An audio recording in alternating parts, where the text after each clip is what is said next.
Welcome. You're tuned in to the We Are All Artists podcast, a space where we talk about living life as a conscious creative. I'm your host, Adriana Douglas. Our intention is to support you throughout the process of discovering your inner artist and transforming from the inside out. Here in this space, we believe that the way out is through. On the other side is a world with more art, more beauty, and access to more of you. Thank you so much for taking the time to be here with me today. And now let's begin.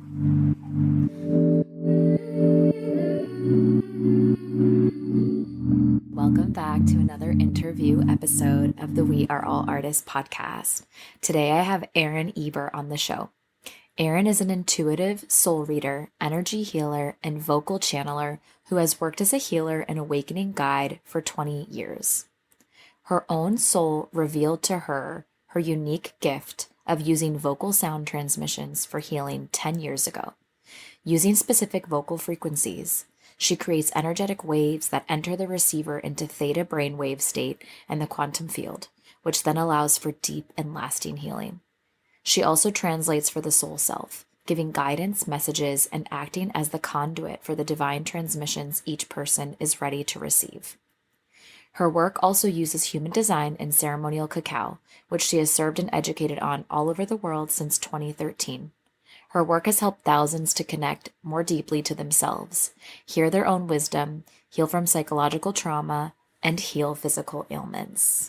Today's conversation was so good for the soul, and I cannot wait for you to hear it.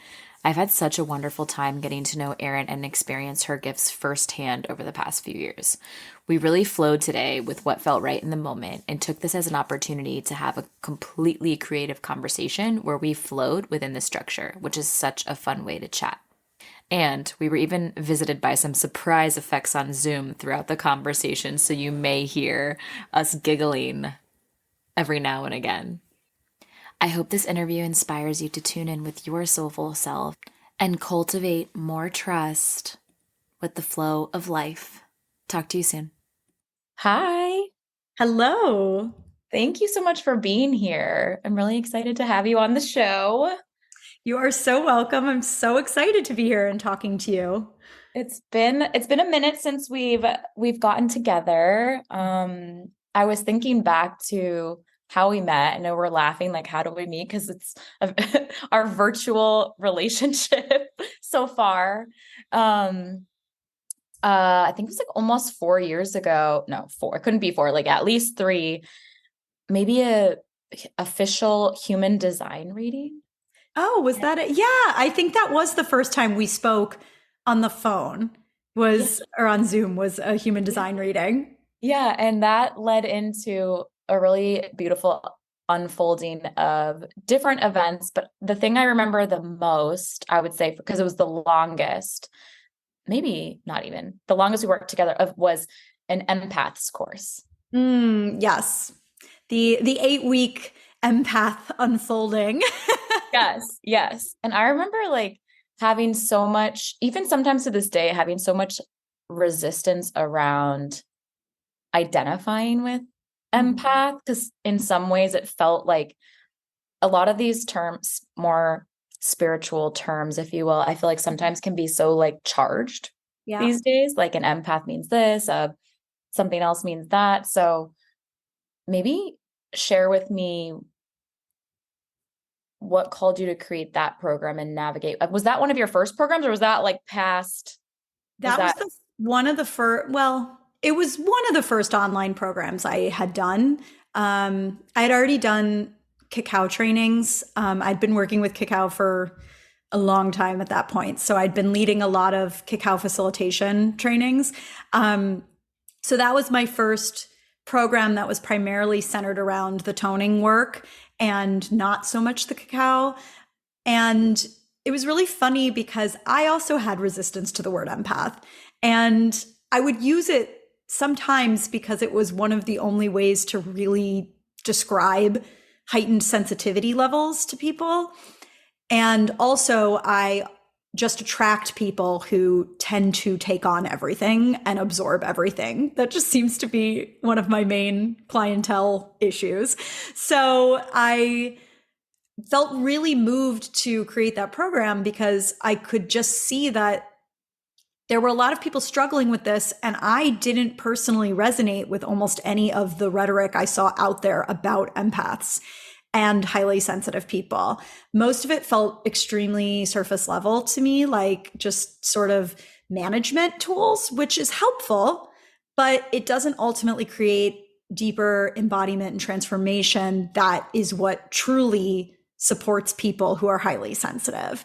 So I felt called to create that course to give a deeper experience of how to embrace your empathic nature and use it to your benefit as opposed to feeling swamped by it, which is often what I see. And so when I first felt the calling to call it the empaths course, I kind of laughed because I had always had this resistance to it. But in a way, I felt like I was rebranding empath through that course. I was that was my mission, was to sort of rebrand the word. At this point now, as you said, it's been probably about 3 years. I think the word empath has been phased out a little bit. I see it being used less and less, which is probably a good thing. But yeah, it felt like a really meaningful course for me to run at the time. And everything I create is just sort of like my soul tells me to do it. And so I'm like, okay, that's happening. I love you say, first of all, that your soul, like, first of all, that you listen to the calls of your soul. That's a whole thing. Like Yeah. another form of resistance that I face, listening to the calls. And Yes. two, that it sounds like, well, the course was called Evolved Empath or Evolved Empaths. And like what you just mentioned, it's like the term has kind of fallen away. I've noticed that too, where I also was like, I'm not even sure if I like want to call myself that anymore. But at the time it was like you were saying, like, to be able to put, I think something that's been coming up for me a lot lately is how much labeling do I really need? And like, can I live without the labels? Yes, which is a very powerful place to be. And truthfully, I am in full support of letting go of every label, even down to being, quote, spiritual, which is not something I really identify with. And yet I get put in that category quite often because that just seems to be the people that gravitate to me feel themselves identified as spiritual. And so that's one of the reasons I would use a word like empath, is because I do know at the time people identified with that word. And so one of my missions is sort of to be like, oh, here, do you identify as this? Come hang out with me. And then by the end, you may not even identify with it anymore, so that's nice to hear, actually. Yeah. Yeah. So it's like, I almost am curious if you want to share with listeners, like, we talk about empaths, like what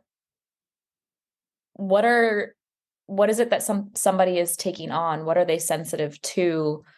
Like, what are they tapping into?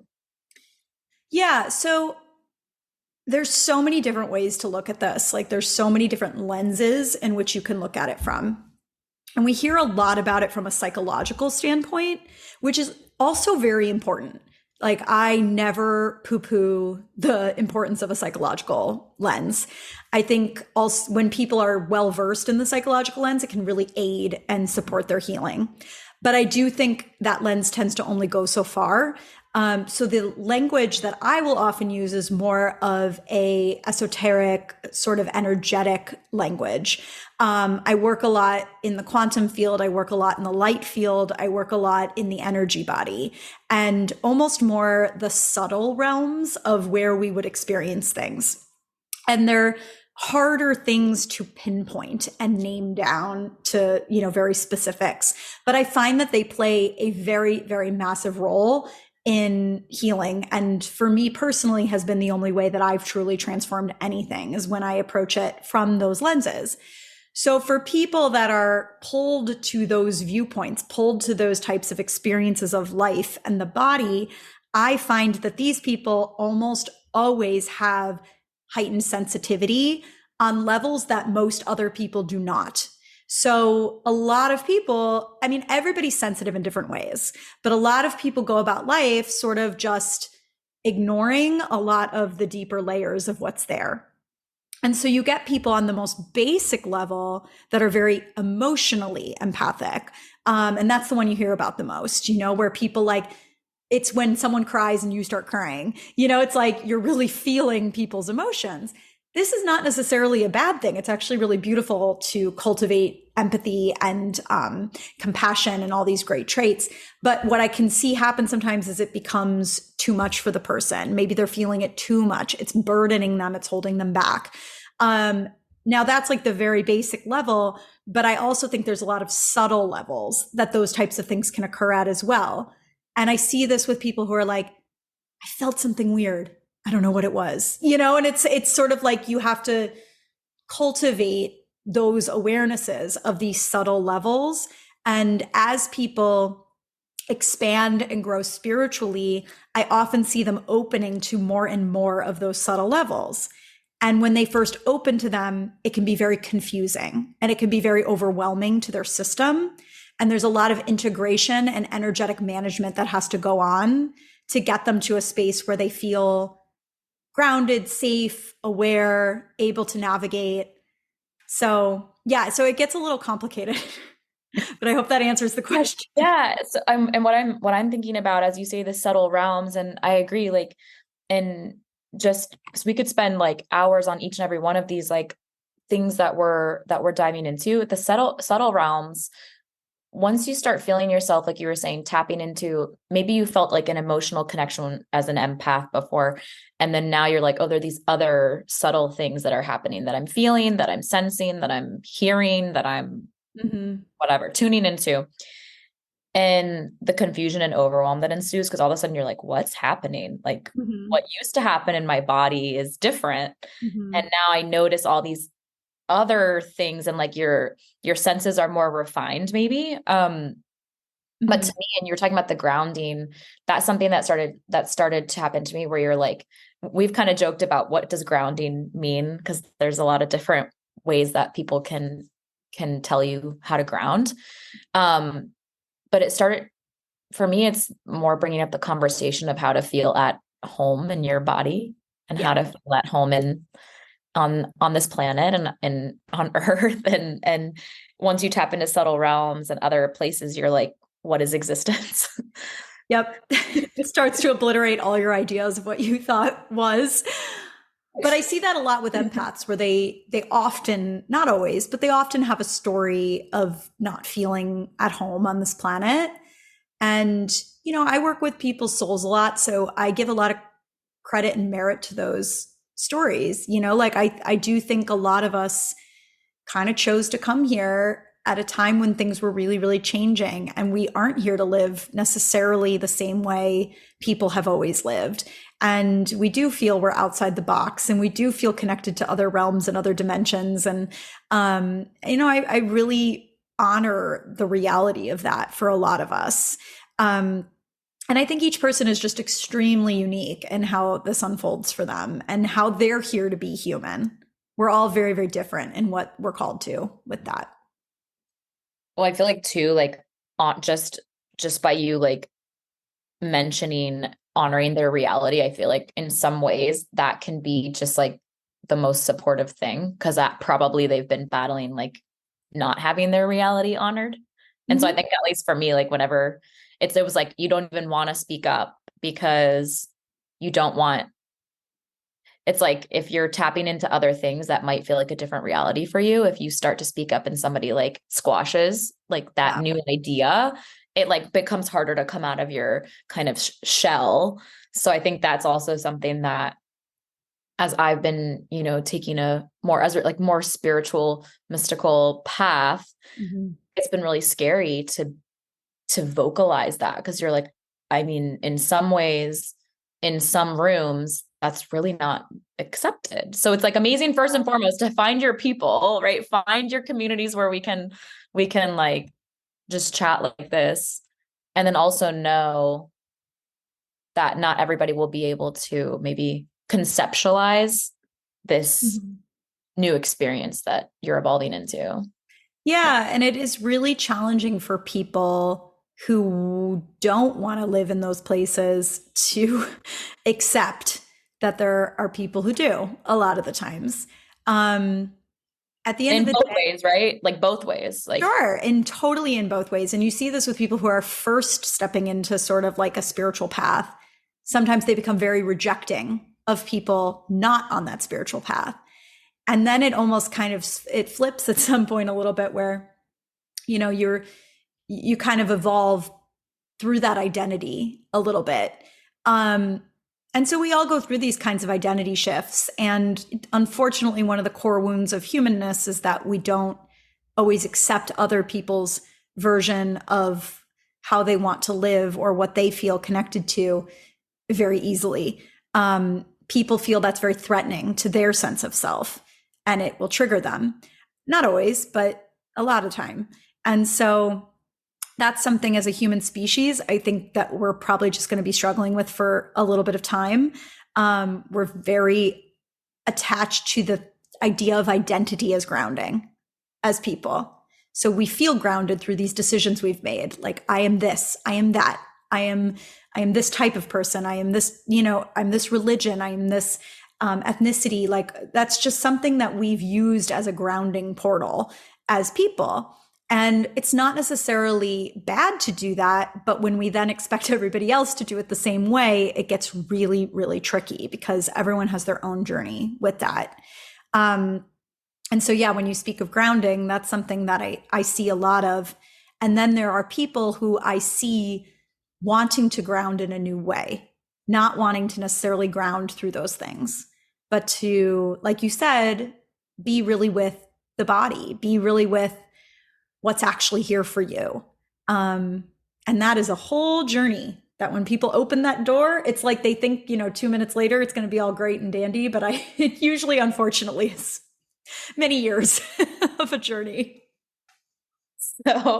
So hearing what you're saying about, like, I definitely resonate with that of like, you're attaching to these identities. And so like, it becomes like ungrounding when you're trying to like untether from one of them.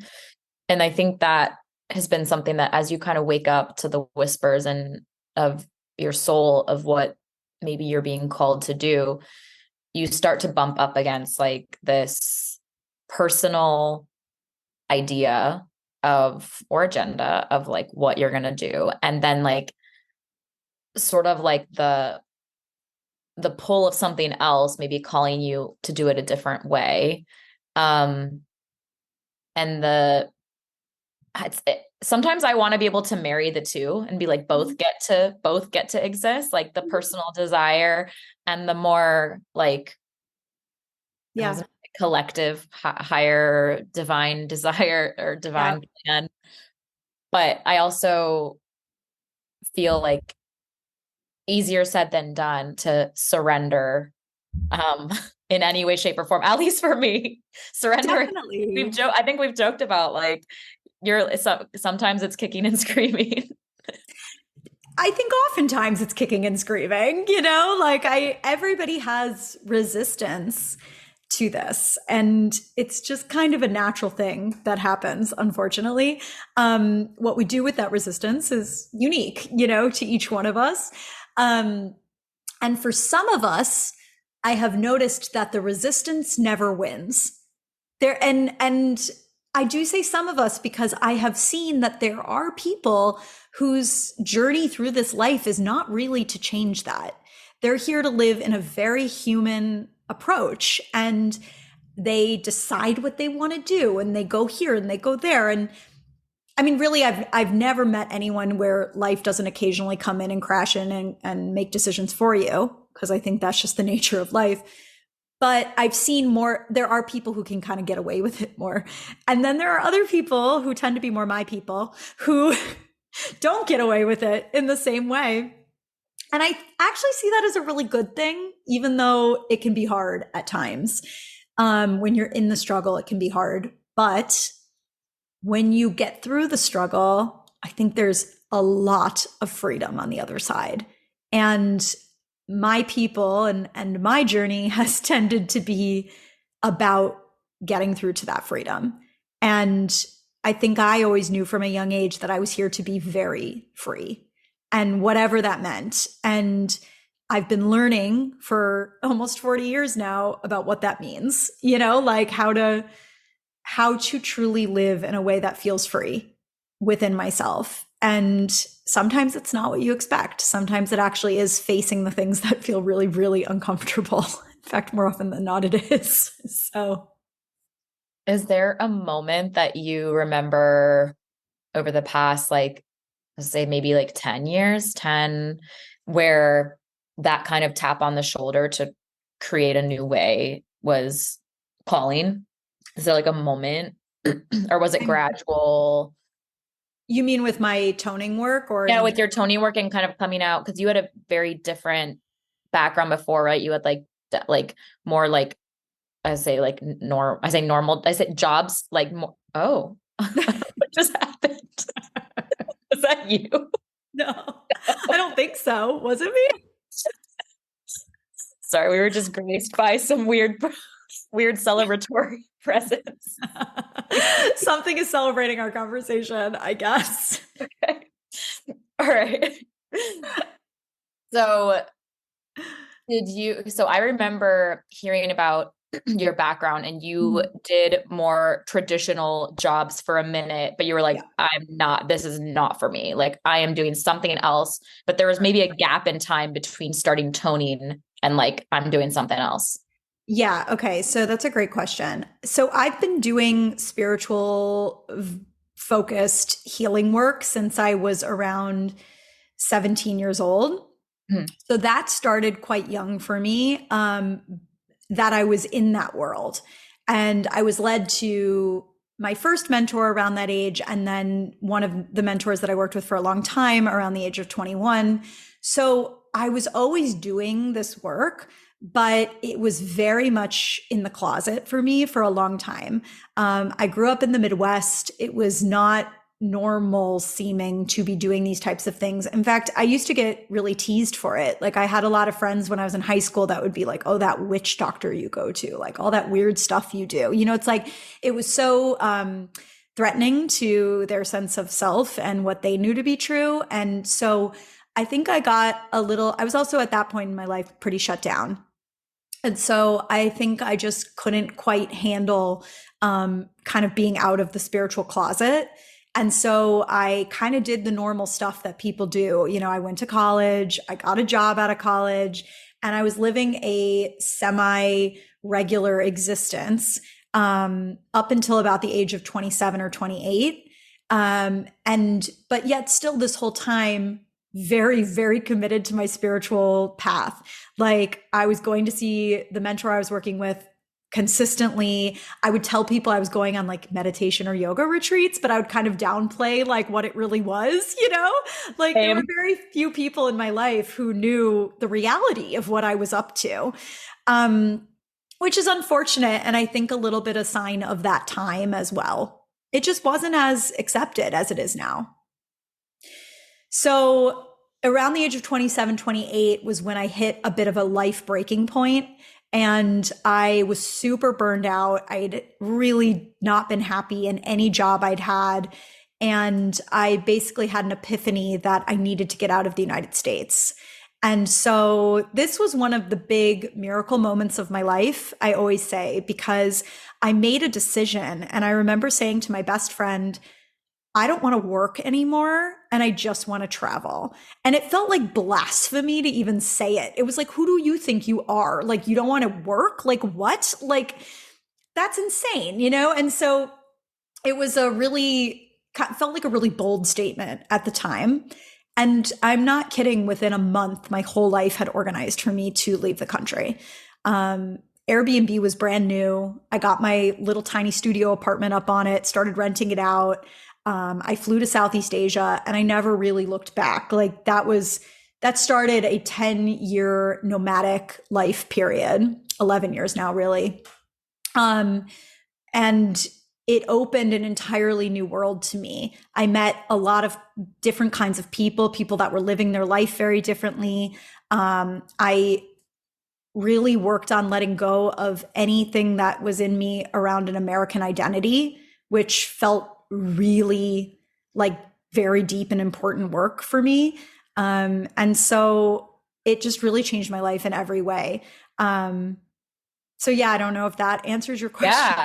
Yeah. And I think actually taking the conversation as it's coming, the nomadic journey, it's something that like has always I've always been curious about. And I feel like the internet has in some ways played it up to be super glamorous. And I know that just from having done it a little bit, not 10 years, it's not glamorous. Like I've No, been not at all. in like a bathroom at like 10 o'clock, like Wi-Fi goes out in the middle of a river. Like you Yep. just, things aren't like easy. It's wild. It is. And it's funny because I remember people would often be like, oh, it must be nice to live your life, you know? And I'd kind of just laugh like, it is amazing. I was so blessed to figure out a way to do it. But also, I knew very few people that I thought could actually handle living the way that I was living. You know, it was extremely ungrounded in a human way. And it was, yeah, it was pretty much a full surrender to living in the unknown, down to the fact that sometimes I wouldn't even know where I was going like 2 days from then. You know, it was just, I was constantly in this state of unknown, and also sometimes unknown of like where the money was going to come from, how I was going to figure things out, what I was going to do next, having to let go of any ideas of success or what I thought created a successful life. I mean, it was just such deep unrooting of so many things that had been ingrained into me. And it taught me a lot, but it was not always smooth sailing. Do you have like reflections now? Because you're still in the nomad. Would you consider yourself still in the nomadic period? Yes, for Yeah. sure. Okay. And a lot of it has been Thailand, right? Mhm. Like or other places, but Thailand's like one of your places. Happy place. Yes.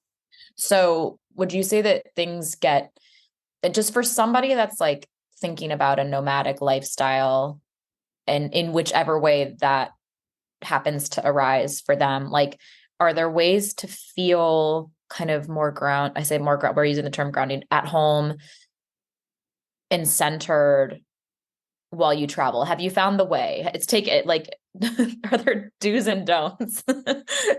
Well, I think it changes. And this is why it's kind of a hard thing to talk about generally, because you will go through, like, I've been doing this for 11 years, as I said, and I've been through many, many phases in those 11 years of what felt right to me.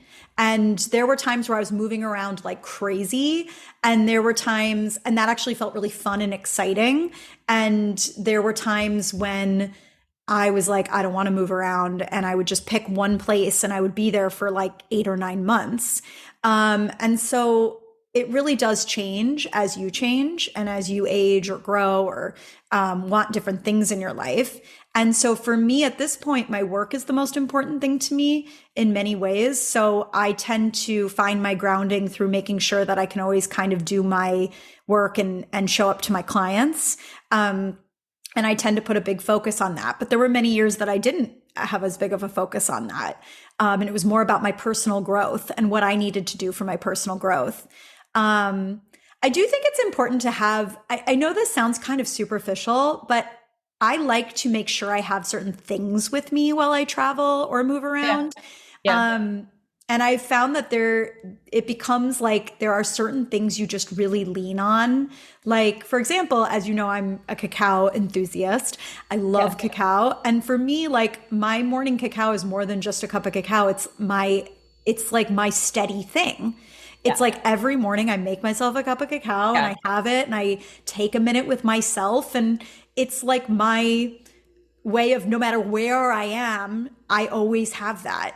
And that's feels very important to me at this point. And I think you do need to honor the things that feel important, that keep you feeling like you're centered and you're living your life the way you want to live it. So 100%. And I'm smiling because I was at a work dinner not too long ago and somebody shared with me that they were, I think, from Guatemala. And I was like, oh, I was like, well, I was like, you know, I really love, and I probably said cocoa and I probably actually said chocolate. Like I probably didn't even say cacao. And I was like, I really love this. I was Googling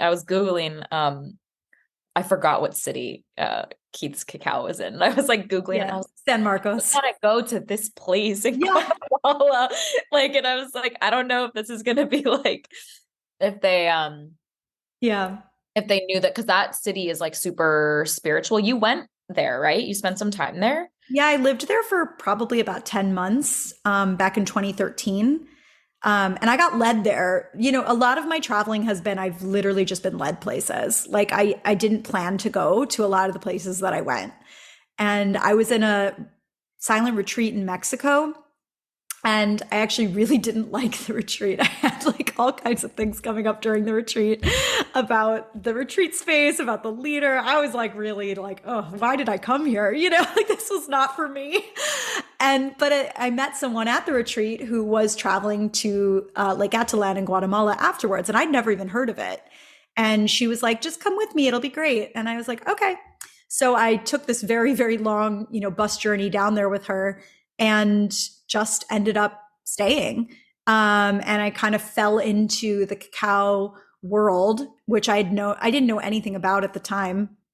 And I just, from the minute I sipped, pure Criollo Guatemalan cacao, it was like something in me awakened and my soul just went, yeah, this is for you, like you need to be working with this as medicine. And so it was just so clear to me that it was something I was going to be using and something that was going to be a partner for me going forward. And it really has been.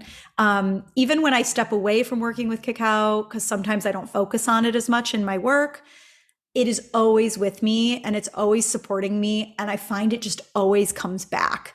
And I just love sharing it with people because I think it's such an amazing support tool that I think like it can really just change people's lives in really, really beautiful ways.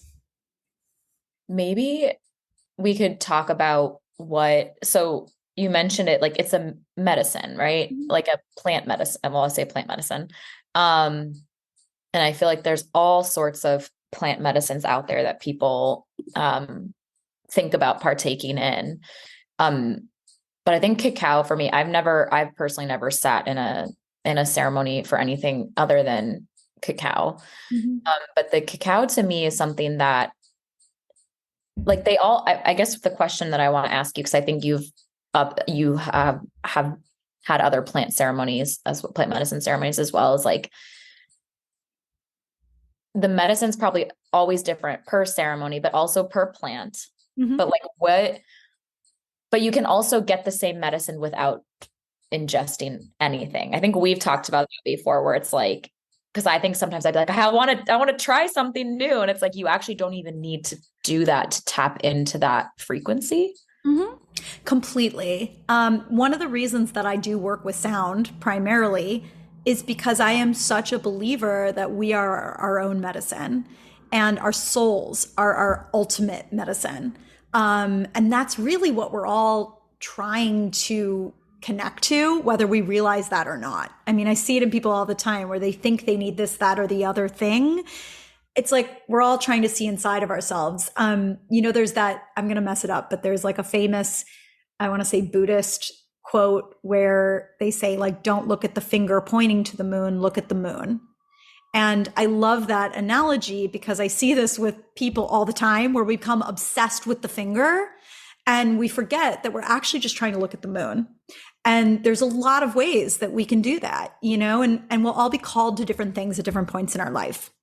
So I don't do any type of plant medicine anymore. And I haven't in quite a long time, mostly because my soul just kind of told me, you got what you needed from that. And I wasn't even in that world for very long. It was like a very brief moment for me. But right afterwards was when I was led to Guatemala and I was led to cacao. And I think the thing I've always loved about cacao is that it is a plant medicine. It does support you in connecting to your spirit, connecting to your deeper truth, connecting to your intuition, but it's not throwing you through any door of reality. It's extremely gentle. I mean, at the end of the day, when people get freaked out about cacao, I just go, it really is just chocolate at the end of the day. Like it's like, you don't have to worry about it. It's really, really gentle. And it will take you as far as you want to go. You know, like you can drink it and kind of go about your day and do whatever you want to do, or you could drink it and really sit with yourself and be really present to where it takes you. So I love that gentleness. I'm really all about gentleness at the end of the day, and, you know, listening to what truly feels right for us. And everyone's going to be very unique in that. So that deep listening, that is probably cultivated over time. At least for me, I'm definitely in a phase of like cultivating how to listen, what to listen to, like it internally and externally. But that, what you were sharing about being in Mexico and then being led to Guatemala, like, and I feel like it sounds like you have to be so present to be able to even hear that call. Cause like, is that what somebody would traditionally call intuition, or would you call it something? Yeah, I think intuition can come in many ways and many forms. Too often, I think everybody's just like looking for like a voice that tells them what to do. Yeah. Yeah. And sometimes that does happen, you know, like we randomly sometimes will hear a voice saying, go here. And, you know, that's the answer. But a lot of times for me, it's really just about trusting flow and trusting my own feeling on whatever's unfolding. So I tend to follow my life flow as far as I'll tune into like where the bigger energy feels like it's taking me, which doesn't always align with like what my mind wants or what like human Erin wants. Like very often it can disagree. And this is where it can get a little tricky. We have to work through those feelings and those things. Now, at the end of the day, I do think choice is an important thing. I sort of feel, and you had mentioned that I have this free will video online. Yes. I made a very long time ago, but I find this dance between our personal free will and divine will to be a really fascinating thing. And there are times when I feel, do we even have any personal will? And then there are times where I feel, oh, this is a moment I get to exercise my personal will, you know, and it feels like a dance to me. It feels like there is this bigger divine will that ultimately lives through all of us. And we only need to look at nature to understand that, you know, like we can't fight nature. Nature is on its own journey, its own path, and we don't choose it. The flower doesn't choose to bloom. You know, the seasons don't choose to occur. There are just natural life forces that are always at work, and they will move us, and they will come through in very specific and individual ways through our life. That being said, I do think there's this kind of really funny, quirky journey that we've all chosen to go on as humans, where we're working through feelings of stepping into our power, of owning our space. Like the choices that humans get to make is such a unique thing on this planet. We're the only ones that do that.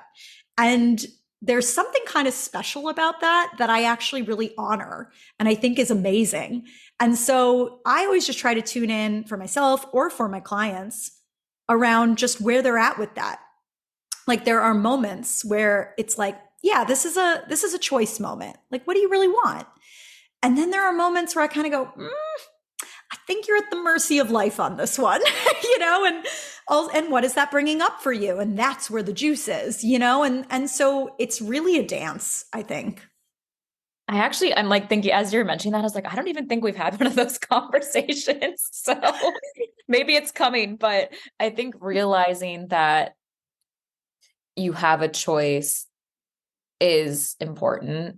And I know it's like we were just talking about, maybe not always, but like there is a luxury in having choice. And then sometimes the constraint actually, even though it doesn't seem like it, might even feel better. You're like, oh, like it's been kind of figured out it's sorted itself out. It's like knowing when to sort it yourself and knowing when to be like, it's going to get sorted. I think that's been a really hard lesson for me to digest, of like, I feel like I always need to be involved, very active in the plan.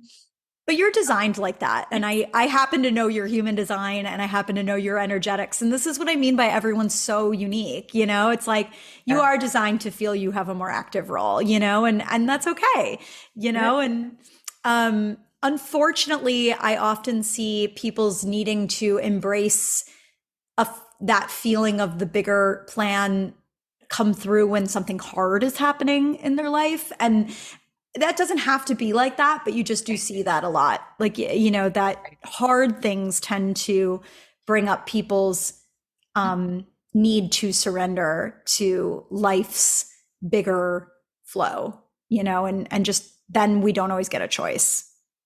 Right. As you're mentioning that, I'm thinking about like how sometimes the choice or the situation, like some of them can feel expansive, and like you were talking about following the flow and going with the flow and where it leads you.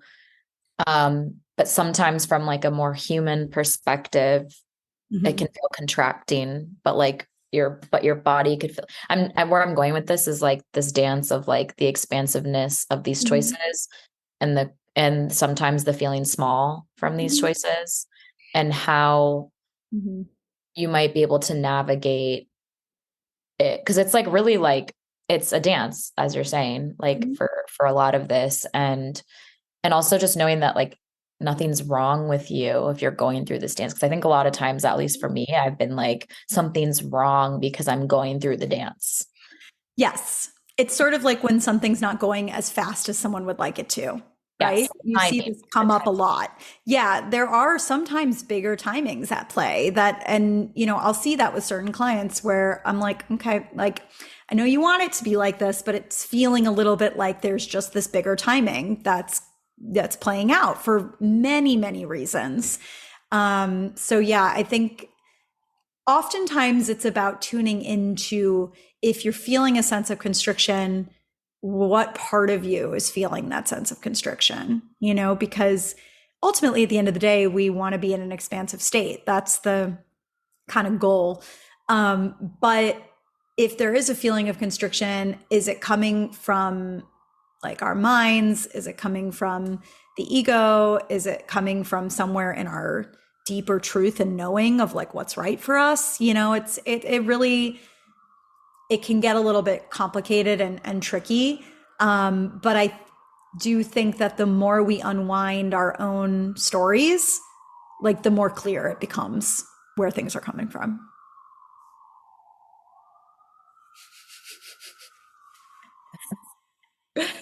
So switching gears a little bit, Yeah. something that we have not touched on yet is our relationship to all of this, to all of it, all of this, all of Yeah. that, everything we've talked about.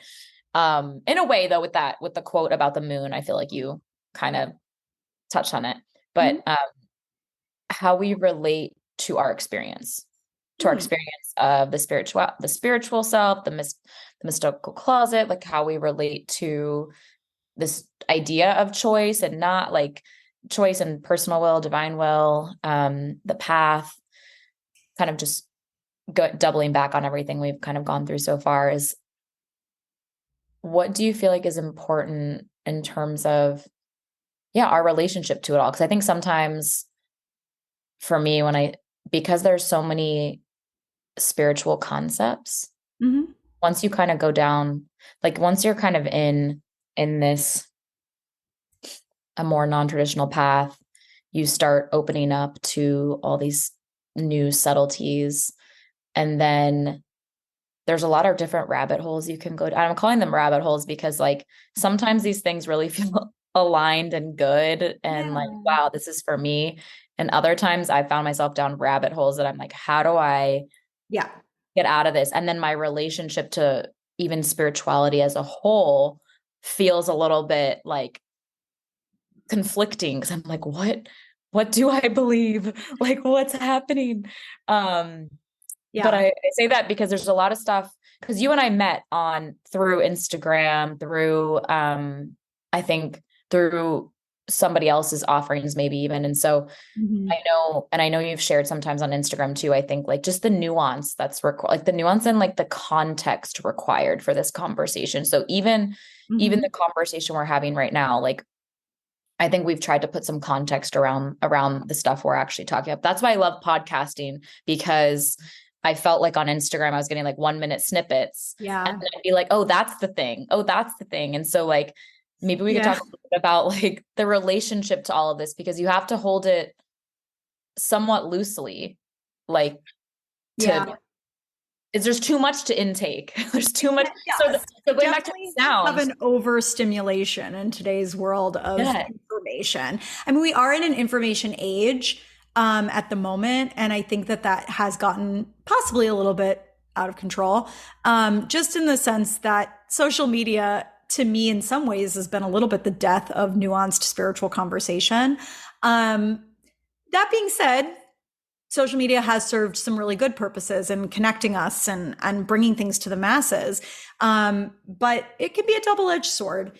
And, you know, I am a really big believer in what I call non-dogmatic approaches, which is just really like getting out of this idea that there are agreed upon belief systems, because I just don't see that to be true for humans.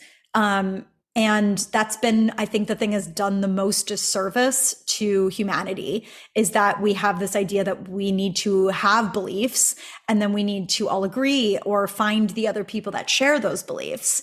And now, yes, it can be more comfortable to be around people that share your beliefs. Like it just makes certain things a lot easier. And there's importance to it on your path. There are times when it's very healing to be around people that share your beliefs. That being said, I think that beliefs should be more malleable than they often are. They can change, they can grow, and it's part of, I think, a lot of people's journeys to grow in that way. And unfortunately, the world is not really set up for that, and it kind of makes people think they have to pick a lane and stick to it forever. And yeah, I just don't really see that to be true in a true growth process as a person. So It's like it doesn't, that definitely is something that I've definitely gone through, of like the picking the lane, because you're like, I'm going to stick here. Like once I choose, I have to stay here forever. And like, can you grow, and are you allowed to evolve? And like, then people maybe people won't like, be on board with the change, which is kind of how we started this conversation. People not getting on board. well, and your podcast is about creativity, and that's what creativity is. It's that willingness to sort of surrender to something bigger than yourself and let it work through you and be unpredictable and not necessarily be stagnant in one way of thinking or one expression or one way of viewing something. And I think that's why humans are so drawn to creativity and art. And especially when we see art that's being made without limitations, is when I think it really touches something very deep inside of us where we go, I want that too. It's like we're all craving that freedom and that freedom of expression.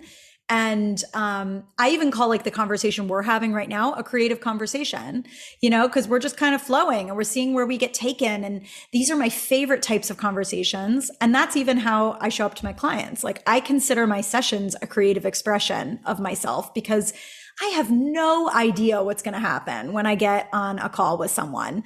And the more I can get myself out of the way, really the more magic comes through. And so I just show up in service to that person's soul and that time that we have together, and trust that what they need will show up, and it does.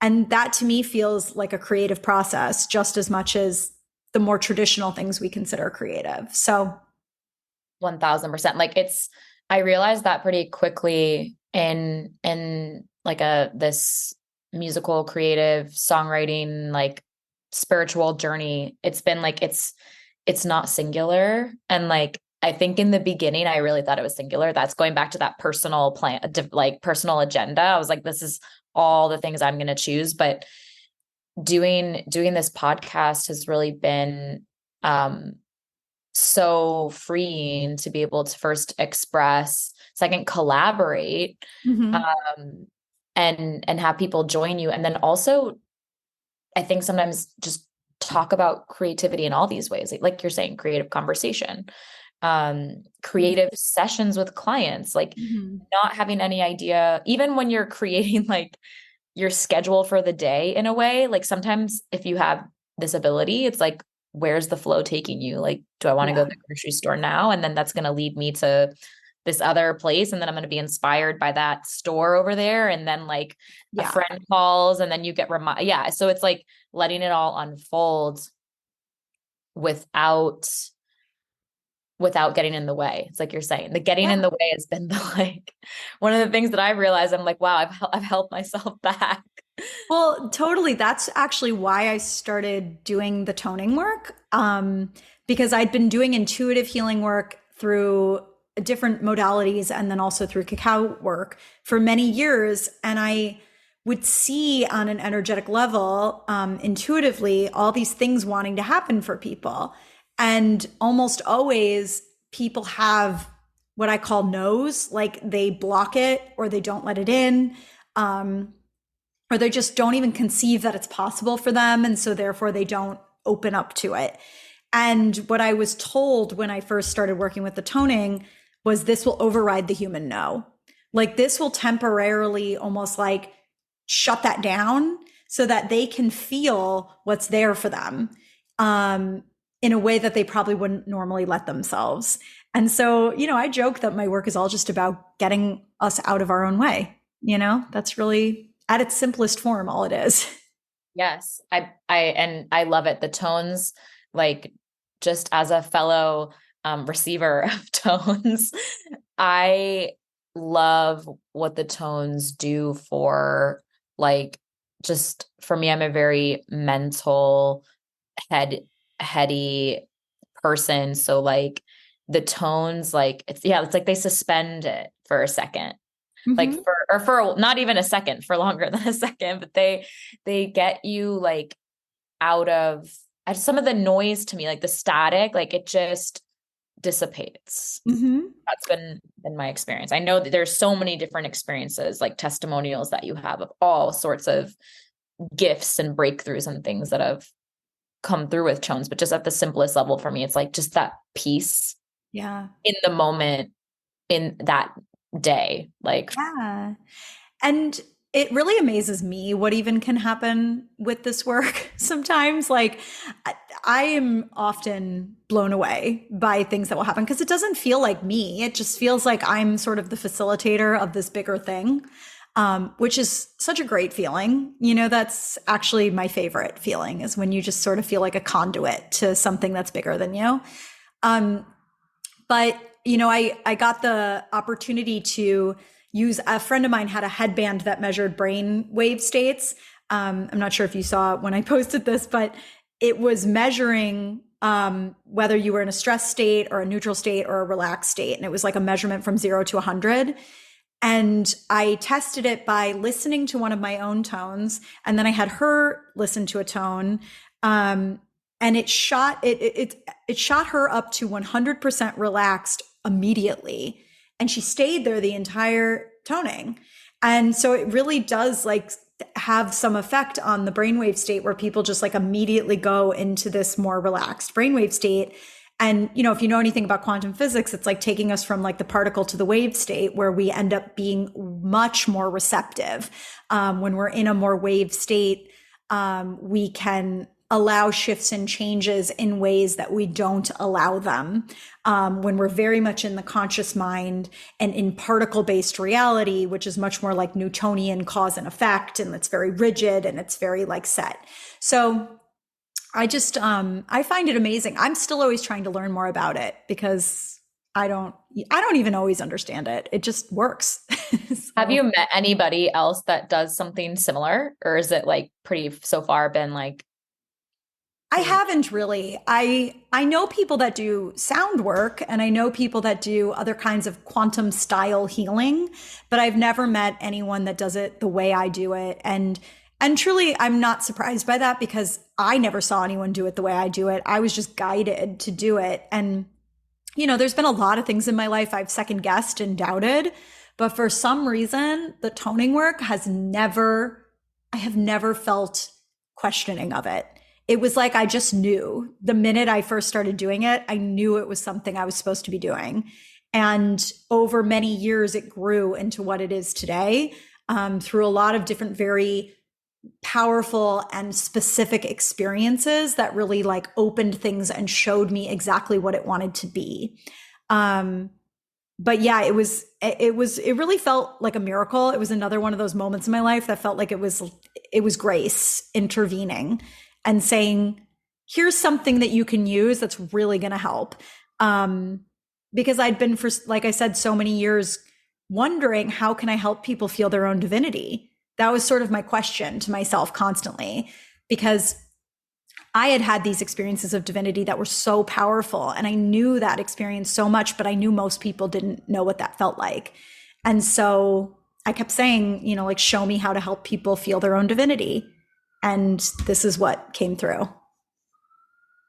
That's amazing. Like, just the whole, well, how it's evolved and developed over time. And just also that you were like, that you listened to it, and like that and that the experience and the call got stronger, like the more that you tuned into it and the more you like allowed it in, right? Because you're like, I knew. Yeah. And, some of the experiences were very like smack you in the face kind of experiences. It wasn't even that subtle, like the first time I really used the tones in a group was actually when I was living in Guatemala, and I, got asked to make a sound in a ceremony, and I just made some random sound. I don't even know what I said. Yeah. And all of a sudden, all these people around me were expelling like entities and big energies, and like people were in like these massive processes, like out of nowhere from me making this sound. And I was really shocked when it happened. I was like, wait, what just happened there? What was that? And it was experiences like that made me really see like these sounds that I'm making are not allowing anything to exist that shouldn't be in someone's space. And that was one of the first big doors that opened for me of what I was going to be doing and how I was going to be using it. So, some of these experiences were actually pretty intense. It wasn't even like subtle nudges or anything. Well, it sounds like the experience you just described is that the tones create space, like in some way, shape, or form, space for something to enter, space because something left, or just a pause. Like I say, at a space, I'm trying to think of space in all the ways, but it sounds like space in all the ways, which I think is something that is so supportive, especially as we're overstimulated and over informed and over everything. Like it just helps you kind of come back to your center, right? And to tap into kind of the divinity, as you mentioned. Yeah, for lack of a better word. Yeah. I often use the word divinity. So how can people work with you currently and find you? So I would think the best ways to keep in touch with me is to get on my newsletter. And if you do get on my newsletter, you get a free toning recording, so you can have one to meditate with at home. I believe the one I have on there right now is for the nervous system, which is one I did for a group a while back, and I just happen to really like myself. But I do change it out from time to time. And then staying on my newsletter helps you see, I'll announce all the things that I'm doing. I do tend to do a group gathering. I try to do it every month, but it sort of depends on what's going on my schedule. But I like to do online Zoom group offerings to just help people get to know my work if they've never experienced it before. It's like a really accessible way to work with me. And then I also do one-on-one work with people, which is really my focus these days. I'm also trying to do more in-person events. But as we've talked about, I move around a lot. So right now I am in the United States, and I'm doing most of my in-person events in New York and Chicago. But I do try to go to different places and share my work in person as well. I'm also on Instagram, and I do post a lot of my offerings through my Instagram, Erin Eber. So those are the best ways. Awesome. I'll definitely link your Mm-hmm. a link for the newsletter if I can in the show notes, and link your Instagram and any other things, resources that we talked about today if I can find it. So thank you so much for being here. I'm really excited that we got to have this conversation. I had so much fun. Thank you. Me too. I'm so glad we did this. Thank you so much for tuning in to today's episode. I hope you learned something new and embrace being the student of your own life until the time we meet again. If you'd like a way to support the show and to hear more of this content, I would be so grateful if you leave a review wherever you listen to your podcast and take a moment to hit the subscribe or follow button so that you get notified of new episodes.